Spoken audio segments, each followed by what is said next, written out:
So first, I would like to thank the organizers for giving me this opportunity to talk about the research. So I'm going to talk about basically dynamics of spin glasses. No, frustrated quantum matter basically means spin glasses for me. In cavity QED simulator. So I did this project with Derek and Jamir. There are some overlaps with the previous talk by Jonathan Killing, but not so much. So I will be mostly focused on the dynamics of this system somehow. But let's somehow motivate this talk a bit. So this workshop is about Spinoptics. So on one side, from a theoretical perspective, we have spin systems or spintronics, which basically deals with spin waves, right? So you have these magnetic moments inside materials, and they have these collective motions that we call spin waves. Usually the amplitude or the size of the spins that we see in condensed matter systems or in spintronics is typically large. For example, for YIG, you can check it would be something like 14, so in the units of Planck constant. Now, if you remember from quantum mechanics, for example, if you just remember Feynman path integral or WKB approximation, the strength of quantum fluctuations or the effect that they imprint on the dynamics or the properties of the system somehow scales exponentially with the spin size. So for something like this, or even smaller than this, the effect of quantum fluctuations becomes somehow small. Because of this, people usually easily use this Landau-Lifshitz-Gilbert equation, basically, which is a classical equation for these moments. And it usually yields good results, right? Because these systems are more or less classical. So why is it 14 phase? Isn't it like 5 half? Like you have like half filled the orbital? So this is, I just took it from 2 papers that mention that if you calculate it, it is 40. But it's not important. You can take it like 5. It's like it's iron, right? It was half filled. I don't know. So I just copy pasted. I can give you the references. So if you just try to approximate it using the exchange coupling of the system, you can somehow approximate it as 40. But let's talk about it later. Okay. Let's assume that it's just 3, 4. As you will see, it's not really important. As long as it's not 1/2 and 1, it's not going to be really important. So on the other hand, we have cavity QED experiments where you have basically, a bunch of atoms trapped between 2 mirrors, and you can model these atoms with something like a 2-level, something like a spins, like because these are 2-level atoms. And usually the distance between these is smaller than the wavelength of the cavity mode. So you have this simplistic model that you have a simple harmonic oscillator describing your cavity mode and a bunch of 2-level atoms. But easily you can write this thing as a larger spin, right? Because you can just write this sum of sigma x's as a larger spin, and you will have a very simple system because this effective spin is very large, typically 10 to 5 or even larger, and because of that, you simply have mean field dynamics for your system. So in both cases, what you see is that you have some sort of classical or semi-classical description of the dynamics, which is not a bad thing, right? I mean, at least the good point is that it's simple, but we would like to see regimes where quantum effects or quantum fluctuations start to affect the dynamics in a meaningful way, right? So to do that, what we need, according to what we just see, is that I have to consider smaller spins, and also I want to go to the limits where interactions are strong, but I don't want them to be collective, something like what we have, for example, in the Dickey model. And I will show that, for example, the spin glass platform that I'm going to discuss is ideal in many respects for doing this sort of thing. So from the experimental point of view, there have been many experiments recently which address actually regimes where you have a strong quantum fluctuation. These range from, for example, from spin liquids in Rydberg arrays. You have these programmable arrays that basically you can on demand design whatever interaction you want to have between your spins. It can be local, it can be non-local. Also fermionic systems, so these are not spinful systems, but fermions are inherently quantum mechanical. You can expect quantum effects or fluctuations to become important in these systems. And finally, spin glasses in cavity QED experiments, which is the subject of this talk, and I will discuss it. So first thing, what is a glass? So my introduction to a glass will be much, much less comprehensive than the talk by Jonathan Killing, but this is sufficient for what I want to address in this talk. So let's consider the simplest model, which is the Sherrington-Kirkpatrick model. You have basically a transverse field Ising model, but the coupling between your spins is all-to-all, and the sign changes. So you have a zero average, and you have changing sign of the couplings. Now, the point is, if the coupling was, all the couplings were positive, for example, your system wanted to somehow end up in an antiferromagnetic order. The couplings is all 12, but that's not a problem. And if the coupling was negative, you would have easily a ferromagnetic order system. But because the signs are changing, there is a sort of confliction between the couplings. The system doesn't know if it wants to be an antiferromagnet or a ferromagnet. The phase diagram of this system, this Hamiltonian, turns out to be very similar to the typical magnetically ordered system. So at high temperature or at a strong magnetic field, you have a trivial paramagnetic phase, basically, where sigma x, the expectation value of sigma x goes to 0, and sigma z is finite. But when you increase the coupling or reduce the temperature, you end up in a spin glass phase, which breaks the Z2 symmetry of the Hamiltonian that you have here.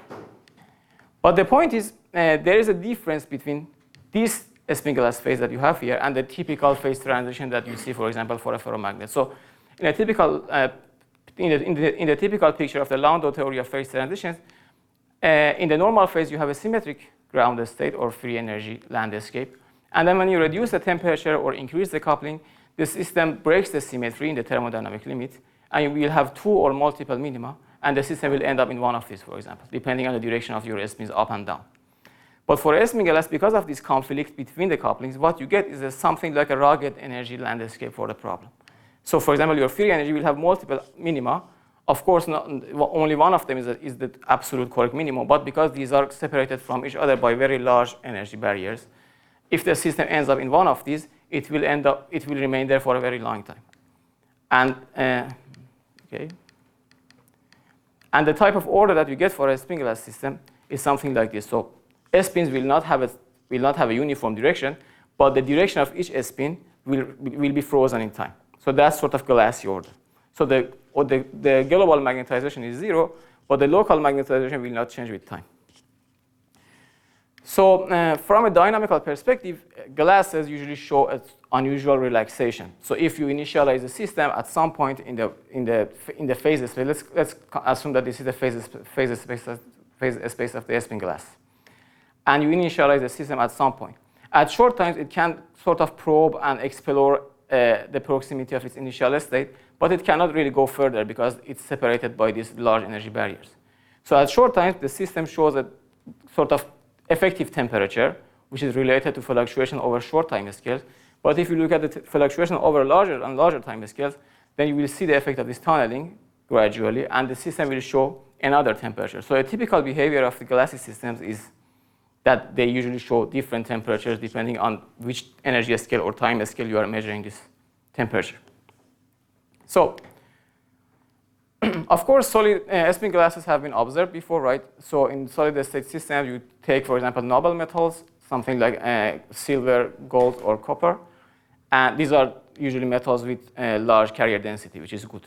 Because when you dope these with sort of ions, what you get is that there is an effective interaction because of the exchange of electrons between these ions, for example, as you can see in this picture. And the effective interaction is called RKKY, which has this sort of form. So you just dope the system with impurities. These will have a random position on the lattice, and these will have this sort of interaction which changes sign depending on the distance between each pair of ions. And because of this, you will have a somehow quasi-random coupling between these spins, and you can realize a spin glass. So people do experiments, and the typical way is to look at, for example, the susceptibility. So the way you look at any other sort of second-order phase transition, you look at magnetic susceptibility, and what you see is that at some temperature, when you reduce the temperature, at some point you will get a peak, and then it starts to decrease again. So this is the point which corresponds to the spin glass phase transition. Below the transition, the system does not show any global magnetization either. So it's not a ferromagnet or any sort of conventional phase that can't be distinguished from the spin glass phase. But the point is, this interaction here is very short range. So it decays with the second power of distance. And so the spin glass order is not necessarily as strong in these systems. Also, we don't have much control about the way these spin glass phases appear because the distribution of these ions is very random. And also, we only can access certain observables, for example, susceptibilities. But there are more properties that we would like to see, but we cannot because these systems are really dirty and accessing these properties are difficult. But then, as Jonathan Killing explained, we have this conformal cavity QED platforms, where you basically place these clouds of ultra-cold atoms between two confocal cavities, in a confocal cavity.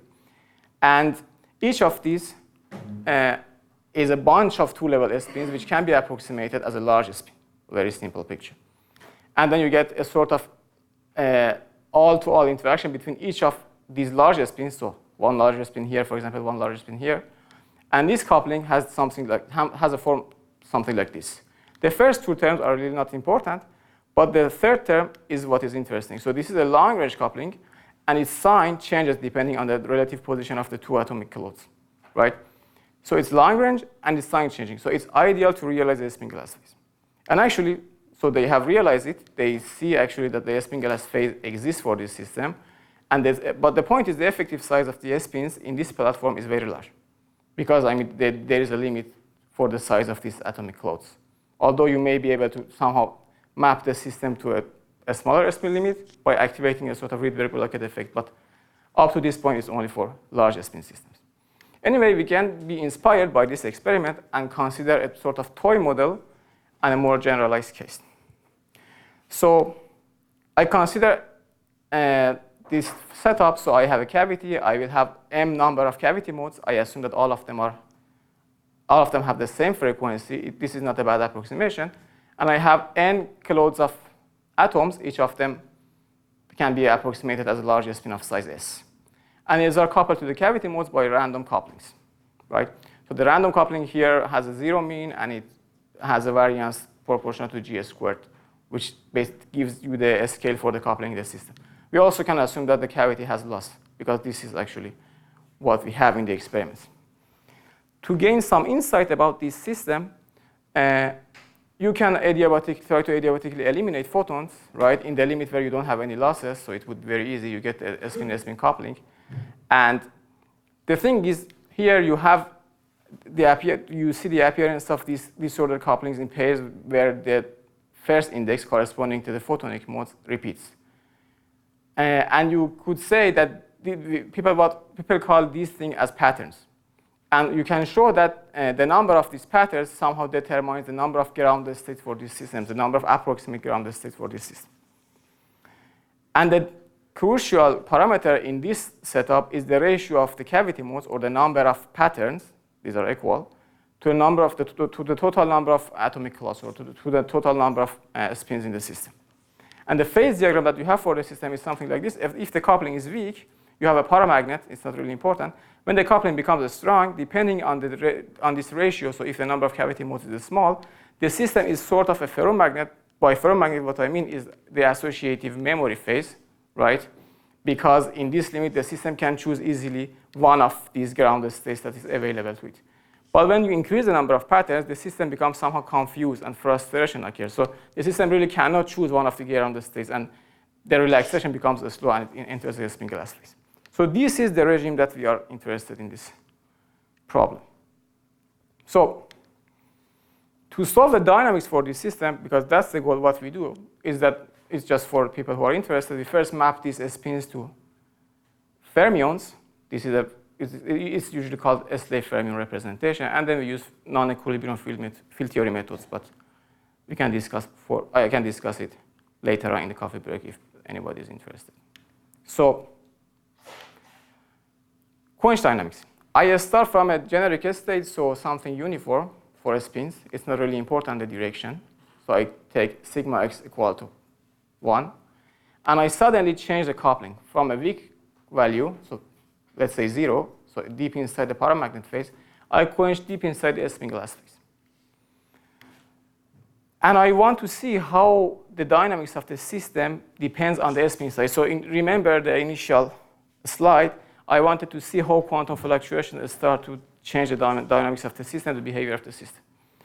So when the size of the spin is very large, so you have these huge atomic clouds, the relaxation of the total magnetization, initially it sees a quick decay, but then it gives you a plateau that lasts very long. So you have a sort of pre-thermal magnetization plateau in the system. Because the system becomes a spin glass, it cannot relax easily.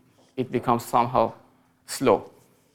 But then when you decrease the spin size by decreasing the number of atoms inside each cloud, what you see is that the relaxation becomes faster and faster. So the quantum fluctuations, because when you decrease the spin size, you are enhancing quantum fluctuations, somehow make it easier for the system to completely restore the symmetry, because this initial state where mx or sigma x is finite breaks the Z2 symmetry of the problem. So quantum fluctuations start to restore the symmetry that the Hamiltonian has. To benchmark, because these are the results from the non-equilibrium field theory, we compare the result with, for example, semi-classical methods, which we expect them to work in the regime of large spins. Something like, for example, discrete truncated Wigner approach or truncated Wigner approach. And we see that field theory results match very well in the large spin limit, the semi-classical results. So it seems that we can trust to a good extent the things that we are calculating here. It's not completely out of touch with reality. So let's look at spin glass dynamics in more detail. So previously I showed you the dynamics of magnetization, but you could say, okay, the magnetization is decaying, but how do you know the system is a glass? The magnetization is just decaying. It can also happen for any sort of paramagnetic system. So we have to actually look at the proper order parameter for the spin glass. But the thing is, we know that global magnetization is going to zero, is decaying. What should I choose? What sort of parameter can be good to really detect the spin glass order in the system? And I just remind you that, as I said, in the spin glass phase, spins become frozen. So yeah, the average of the spins around the system is zero. But if you look at each spin and look at it again after a long time, you should see that it has the same direction, more or less. It doesn't change its direction. Otherwise, basically, you don't have order in the system. So you look at long-term correlations of spins. So something like this correlation function that you have here. So I measure, for example, Sx at some time, right? And then measure it again at some later time, right? So I quench the system, I wait some time, tau, and compare the value of the spin that I measure at 2 different times after the quench. So tau is called the waiting time after the quench, and t is the separation between the two measurements. And spin glass exists in the system when I look at this quantity in the limit of large t, so large small t, and it remains finite. It means that there is a finite correlation between these two, even though I'm looking at a single spin at a very long time separation. This thing is usually called the Edwards-Anderson order parameter for a spin glass. So the goal is to look at this correlation function. We look at the correlation function, and just to see how things are working, I consider 2 cases. Once I just quench to a very weak coupling limit, so I quench to the paramagnetic regime. So I start at G equal to 0, and I quench to a small value of G. And what I see is that basically you have these oscillations for the correlation function, but they decay quickly to 0. And as you can see, it really doesn't depend also on the waiting time. So I'm plotting here the correlation function for different waiting times after the quench, but all of them are matching. So the system is relaxing quickly, and correlations are weak at long time. So the system doesn't have any sort of order. Makes sense. And you also see these oscillations, which are signatures of paramagnetic behavior. So spins are just persisting around some axis. But when you quench to a strong coupling limit, what you see is that the correlations start to give you a plateau, right? And the longer you wait, right, this plateau becomes more and more flat. And so if you wait for long enough, if you could wait long enough, like for infinite, forever after the quench, this plateau would become completely flat, and you would have long-term correlations. So we are capturing a spin glass transition. And now the next question is, if I play with the spin size, how this profile of what is so-called aging or correlations changes. So here I'm showing you the profile as a function of the atoms within each cluster. So ns is the number of spin half degrees of freedom per each close. So ns equal to 1 is s equal to 1/2. As you can see, at long times, which basically the height of this function gives you the spin glass order parameter, smaller spins will have a smaller spin glass order parameter, which seems to be consistent, right? Because we expect quantum fluctuations to somehow suppress order. It doesn't destroy the order completely, as you can see for this particular quench protocol that we have considered here. The spin glass order is still finite, right? But it's suppressed. At short times, as you can see, the behavior is the opposite. So short time correlations for smaller spins are stronger if you normalize in this particular way that you have here. The reason is that it's not really physically interesting. It's because the local Hilbert space is finite. You get larger correlation. I can discuss it with you later if you're interested. If I look at the behavior of this order parameter for different spin sizes in a better form, what I see is that, what I'm showing you here is the value of the spin glass order parameter for different waiting times. So each curve corresponds to a different waiting times. And so the brightest curve corresponds to later waiting times. For a smaller spins, the spin glass order parameter is weak. But as you increase the spin size, you are suppressing quantum fluctuation, and the order parameter becomes larger and larger. But as you can see, the transition from somehow the quantum limit and the classical limit happens already at s equal to 2. So it's not really important if you have s equal to 4 or 5. The rest are basically classical. So s equal to 3 is no different from a gigantic atomic cloud, basically.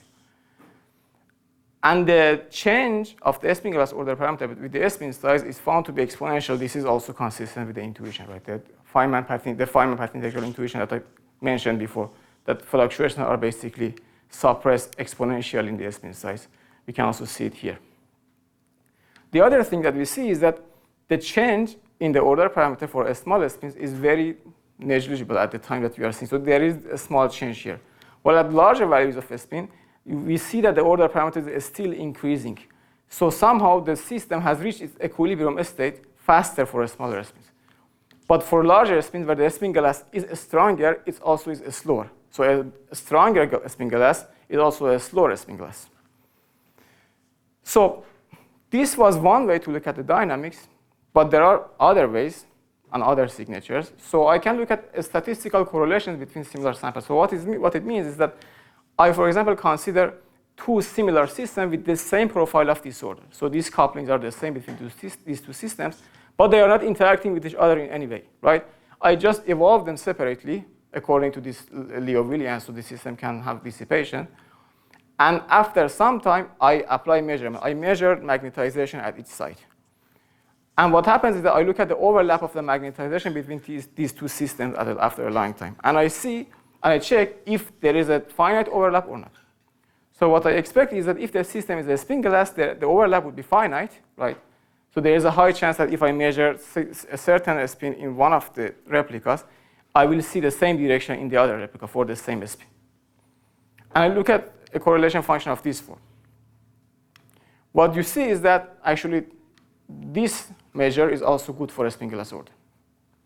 So as you can see, for a smaller spin sizes, right, this quantity will go to 0. This is a different quench protocol compared to the previous ones that I was showing you.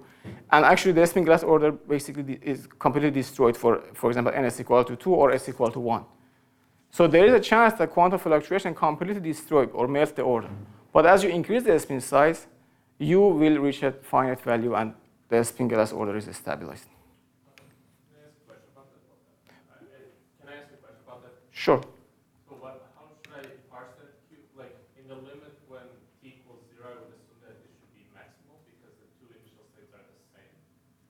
But it seems like it's a connected component.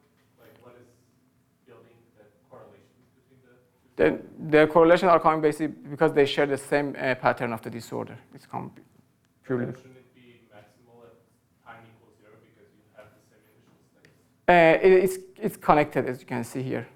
So I remove the expectation value. So I initialize this for example, here I initialize all of the spins for sigma x equal to 1, polarized. I subtract the basically expectation values, right? So it becomes meaningful in the line time limit where the magnetization becomes 0, right? But this thing becomes finite. So really, the early time behavior is not really something that you can learn anything from. The line time limit is important. Where the magnetization is 0, so this connected component becomes dominant. Okay, this is. So far, I only looked at the properties of the spin sector of the system. I want to see how actually the cavity side affects the spin glass dynamics. So one thing is to play with the loss rate of the cavity.